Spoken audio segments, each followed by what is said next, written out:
నమస్తే నేను మీ Gopi welcome back to our channel. ఈరోజు మనతో మాట్లాడడానికి జర్నలిస్ట్ చరణ్ పర్మి గారు ఉన్నారు. అన్న నమస్తే అన్న. నమస్తే అన్న, గత కొన్ని గంటల నుంచి జానీ మాస్టర్ మీద ఒక టాపిక్ అయితే బాగా వైరల్ అవుతుంది. ఒక స్త్రీ ఆయన మీద లైంగిక ఆరోపణలు అయితే చేస్తుంది. సో అందులో భాగంగా ఈరోజు ఉదయం జనసేన పార్టీ నుంచి ఆయన సస్పెండ్ చేయడం జరిగింది. ఆ పార్టీ వ్యవహారాలకు కొంచెం దూరంగా ఉండమని చెప్పింది. కొంచెం మందలు ఇచ్చినట్టుగా ఆయన ముందుగానే ఫోన్ చేసి వార్నింగ్ ఇచ్చినట్టు చెప్తున్నారంట. సో దీని మీద మీ స్పందన ఏంటి? అవును, ఈ ఇష్యూ అనేది చాలా పెద్దది కదా. లైంగిక ఆరోపణలు అనేవి ఏ పార్టీకైనా సరే ఆ పార్టీ యొక్క ఇమేజ్ని డ్యామేజ్ చేస్తాయి. ఎందుకంటే ప్రజల కోసం పరిపాలించడానికి మేము కట్టుబడి వచ్చాము అని చెప్పుకున్న వాళ్ళు కొద్దిగా నీచమైన పనులు ఇటువంటివి చేస్తే ఖచ్చితంగా ఆ పార్టీ ఇప్పటిదాకా పెంచుకున్న గ్రాఫ్ కావచ్చు, ప్రజల పట్ల ప్రజలకు వాళ్ళ మీద ఉండే గౌరవం కావచ్చు, ఇవన్నీ కూడా పడిపోతాయి.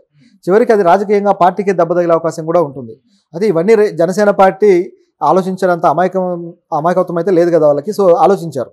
అయితే మరి జనసేన పార్టీలో జానీ అంత కీలకమైన నాయకుడు, ఆ స్థాయి ఉన్న నాయకుడు అని చెప్పి చూస్తే ఈ మాస్టర్ కొరియోగ్రాఫర్ జానీ గారు మంచి జనసేన పార్టీలో ఒక మంచి పలుకుబడి ఉన్న నాయకుడు, ఒక మంచి వాయిస్ ఉన్న నాయకుడు. ఎందుకంటే ఆ పార్టీలో రాజకీయాల్లో ఉండి ఆ పార్టీ తరపు నుంచి మాట్లాడడం వేరు, వేరే సినిమా ఇండస్ట్రీ నుంచి వచ్చి మాట్లాడడం వేరు. సో అటువంటి వాళ్ళల్లో జానీ మాస్టర్ ముందుంటాడు. జనసేన పార్టీకి ఆయన ఒక పాట కూడా రాశారు, దానికి కంపోజ్ కూడా ఆయన చేశారు. సో అప్పుడు ఈ వ్యవహారం మొత్తం నడిచిందంటారా, లేకపోతే అంతకు ముందు నడుస్తుందంటారు ఈ వ్యవహారం? ఈ ఇష్యూ అనేది వాళ్ళిద్దరి మధ్య, ఈ సంఘటన ఏదైతే వీళ్ళ మధ్య అనుబంధం ఉందో అది గత 4 ఏళ్ళుగా నడుస్తూ ఉంది. సో 4 ఏళ్ళుగా నడుస్తుంది. అయితే ఈ జానీ మాస్టర్ గారు ఆయన కేవలం ఒక 6 నెలల క్రితం నుంచే ఈ జనసేన పార్టీలో యాక్టివ్ అయ్యారు. నిజానికి అంతకు ముందు కూడా ఒకసారి అయితే వైసీపీలోకి వెళ్ళాలని కొన్ని ఆలోచనలు చేసి కూడా ఆయన మళ్ళీ డ్రాప్ అయ్యాడు. సో ఆ డ్రాప్ అయిన తర్వాత లేదు, మళ్ళీ పవన్ కళ్యాణ్కి కట్టుబడి ఉండి జనసేన పార్టీ ఏదైతే ఎలక్షన్ క్యాంపెయిన్ ఉందో కరెక్ట్గా క్యాంపెయినింగ్ టైంలో ఆ పార్టీలోకి వచ్చి ఆ పార్టీలో బాగా తిరిగి కీలకంగా పవన్ కళ్యాణ్ గురించి అనేక ప్రెస్ మీట్లలో మాట్లాడాడు. పవన్ కళ్యాణ్ మీకు న్యాయం చేస్తాడని రకరకాలుగా మాట్లాడడం జరిగింది. పవన్ కళ్యాణ్ వ్యక్తిగతంగా కలిశారు. వాళ్ళిద్దరు కూడా అప్పుడు నవ్వుతూ ఉన్న ఫోటోలు కూడా మీరు చూడొచ్చు. సో ఇవన్నీ జరిగాయి. పార్టీలో కీలకమైన మెంబర్స్లో ఆయన కూడా ఒకడు అనేది క్లియర్. సో ఇది పరిస్థితి. అయితే ఒక పార్టీ టికెట్ కూడా ఇస్తుందని అనుకున్నాడు జానీ మాస్టర్. ఎందుకంటే ఎలక్షన్ టైంలో ఆయనకంటే ఫేమ్ కొద్ది గొప్ప ఉంది, టికెట్ ఇస్తుంది అని అనుకుంటే ఈ అలయన్స్ వల్ల ఏమైపోయిందంటే కేవలం కొన్ని సీట్లకే జనసేన పార్టీ పరిమితం కావాల్సి వచ్చింది. సో ఉన్న సీట్లు కూడా ఆ కొన్నిట్లో కూడా మళ్ళీ కొన్ని బీజేపీతో షేర్ చేసుకోవాల్సి వచ్చింది. ఎందుకంటే కూటమిలో బీజేపీ భాగమే అయినా టీడీపీ నుంచి ఏ సీట్లు కూడా బీజేపీకి ఇవ్వలేదు. ఏవైతే జనసేన కేటాయించారో ఈ సీట్ల నుంచి బీజేపీకి ఇవ్వాల్సి వచ్చింది. సో అంత దారుణంగా ఈ జనసేన పరిస్థితి ఏర్పడింది. ఓకే, ఇందులో భాగంగా ఈరోజు పెద్ద కాంట్రవర్సీ నడుస్తుంది. మన మీడియా వాళ్ళందరూ ఫోన్ చేసిన సరే జానీ మాస్టర్ ఫోన్ లిఫ్ట్ చేయట్లేదు. జానీ మాస్టర్ పరారీలో ఉన్నట్టు చెప్తున్నారు. దానికి మీరేమంటారు? జానీ మాస్టర్ నిజానికి ఈ సంఘటన తర్వాత మీడియాలో ఎక్కడా లేడు. సో ఇటువంటిది వచ్చినప్పుడు ఎవరైనా షాక్ అవుతారు నిజానికి. సో ఆయన బహుశా ఎవరికి కనపడకుండా అండర్గ్రౌండ్కి అయితే వెళ్ళి ఉండాలి. సో ఆయన తిరిగి తన లాయర్లతో మాట్లాడో లేకపోతే తన సన్నిహితులతో మాట్లాడో దీన్ని ఏ విధంగా అప్రోచ్ అయితే బాగుంటుందని తను ఒక తిరిగి కౌంటర్ తోటి వస్తాడని చెప్పేసి మనం గెస్ చేయొచ్చు. ఎందుకంటే గతంలో కూడా డ్రగ్స్ కేసులో కూడా నిజానికి బెంగళూరులో ఏదైతే రేవ్ పార్టీ ఉందో హేమ గారు ఇటువంటి వాళ్ళందరూ కూడా అక్కడ అరెస్ట్ అయినప్పుడు జానీ మాస్టర్ కూడా ఉన్నాడు అని చెప్పేసి ఒక పర్సన్ చూపిస్తూ వచ్చారు. చూపించినప్పుడు అప్పుడు కూడా ఆ రోజు సాయంత్రం వరకు కూడా జానీ మాస్టర్ మీడియా ముందుకు రాలేదు. ఆ తర్వాత మళ్ళీ సాయంత్రం ఎప్పుడో మీడియా ముందుకు వచ్చేసి నేను కాదు, అక్కడ ఉంది నేను కాదు, వేరే వ్యక్తి, ఆ హెయిర్ స్టైల్ అంతా నాలాగా ఉంది కాబట్టి మీరు అట్లా అనుకుంటున్నారు, నేను వేరే షూటింగ్లో ఉన్నానని చెప్పేసి ఆయన వీడియో కూడా చేశాడు. ఇటువంటి పార్టీలకు కానీ ఇటువంటి యాక్టివిటీస్కి కానీ నేను మాత్రం వెళ్ళను అని చెప్పేసి తన క్యారెక్టర్కి తానే ఒక స్టాంప్ అయితే సర్టిఫికేట్ అయితే ఇచ్చుకునే ప్రయత్నం చేశాడు. అయితే ఇటువంటి పార్టీలకు వెళ్ళాడు కానీ ఇటువంటి పనులు అయితే చేస్తాడన్నట్టుగా ఉంది ఇక్కడ. ఓకే, రీసెంట్గా వైసీపీ పార్టీలో పెద్ద అంటే అప్పుడు ఏదైతే సత్యవేడి ఎమ్మెల్యే ఉన్నాడో, అదేవిధంగా ఇప్పుడు జానీ మాస్టర్, వీళ్ళిద్దరు కూటమికి సంబంధించిన నాయకులు. అదేవిధంగా ఇప్పుడు దీన్ని పాయింట్గా చేసుకొని ఏదైతే ప్రతిపక్ష పార్టీలు ఉంటాయో వైసీపీ పార్టీ అని చెప్పుకోవచ్చు. అందులో కొంతమంది నాయకులు అయితే కూటమి పైన దుమ్మెత్తి పోస్తున్నాయి. మీ పార్టీలో ఉన్న ఏదైతే నాయకులు ఉన్నారో వాళ్ళందరూ చేసే పనులు ఈ కార్యక్రమం మొత్తం ఇవేనా అన్నట్టుగా వాళ్ళ మీద దుమ్మెత్తి పోస్తున్నారు. దానికి మీరే ఉంటారు?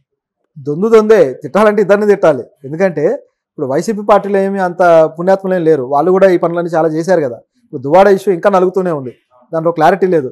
ప్రజలకు ప్రజాప్రతినిధిగా 20 ఏళ్ళు 30 ఏళ్ళు రాజకీయం చేసిన వాళ్ళు వాళ్ళ జీవితాల్లో ఇన్ని మరకలు ఉంటాయా అని తలుచుకుంటే ఆశ్చర్యం వేస్తుంది.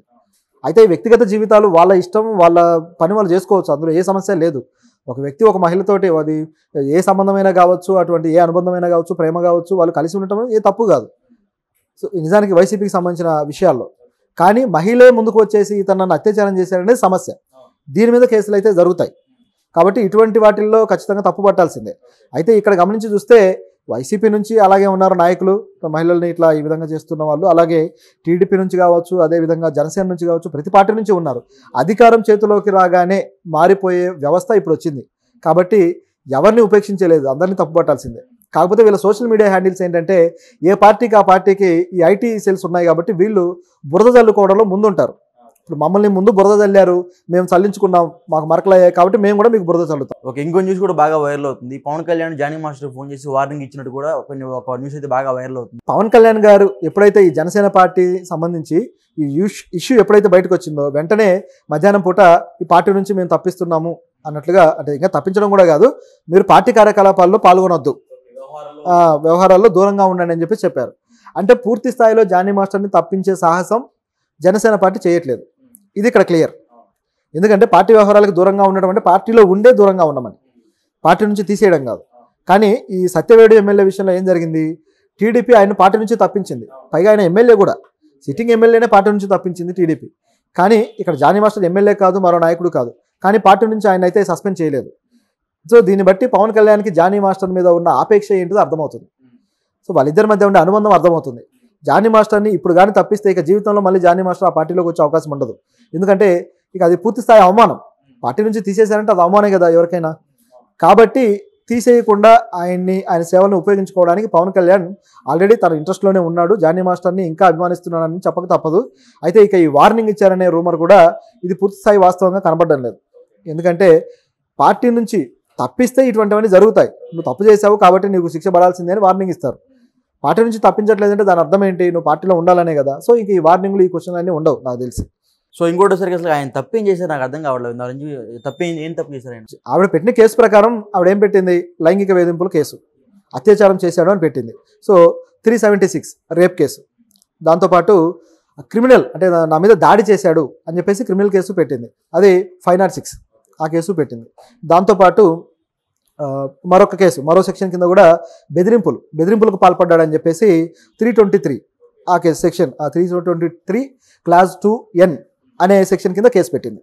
సో ఈ సెక్షన్లన్నీ బట్టి చూస్తే జానీ మాస్టర్ ఈ 3 యాక్టివిటీలు చేసినట్టే. ఆవిడ ఆల్రెడీ చెప్తూ ఉన్నారు కూడా, ఎందుకంటే నన్ను సెట్లో కూడా ఇబ్బంది పెట్టాడు లైంగికంగా అని, అలాగే పెళ్లికి ఒప్పుకోనందుకు కొట్టాడు అని చెప్పేసి ఇట్లా రకరకాలుగా ఆరోపణలు చేస్తూ ఉన్నారు. కాబట్టి ఇవన్నీ కూడా ఖచ్చితంగా ఆయన మీద యాక్షన్ తీసుకోవడానికి అర్హమైన కేసులు. ఇంకోటి వచ్చరికి క్యారవాన్లో కూడా కొంచెం బాగా ఇబ్బంది పెట్టాడు, తలకి అద్దం తీసుకుని కొట్టారని చెప్తున్నారు. సో అందులో నిజమెంత అబద్ధం ఎంత? అంటే ఆవిడ పెట్టిన దాన్ని చూస్తే ఇవన్నీ ఆవిడ పాయింట్ ఆఫ్ వ్యూ నుంచి నిజాలు. అయితే పోలీసులు నిగ్గు తేల్చాలి. పోలీసులు నిగ్గు తేల్చినప్పుడు అవి నిజాలుగా మనం మాట్లాడుకోవాల్సి వస్తుంది. ఇప్పటికైతే వాటిని ఆరోపణలుగా మాత్రమే చూడాలి. ఓకే, ఒక్క మాటలో చెప్పాలంటే జనసేన పార్టీలో ఇంకా రాబోయే రోజుల్లో జానీ మాస్టర్ గారు వస్తున్నారంటారా, లేకపోతే ఇంకా ఇంతటితో సమాప్తం అంటారా? జనసేన పార్టీలో జానీ మాస్టర్కి ఇప్పటికీ కూడా తలుపులే మూసేయలేదు, జస్ట్ కిటికీలు మూసేశారు అంతే. ఎందుకంటే పార్టీకి దూరంగా ఉండడం అంటే కిటికీలు మూయటం, తలుపులు అయితే ఓపెన్గానే ఉన్నాయి. ఆయన ఆల్రెడీ పార్టీలోనే ఉన్నారు.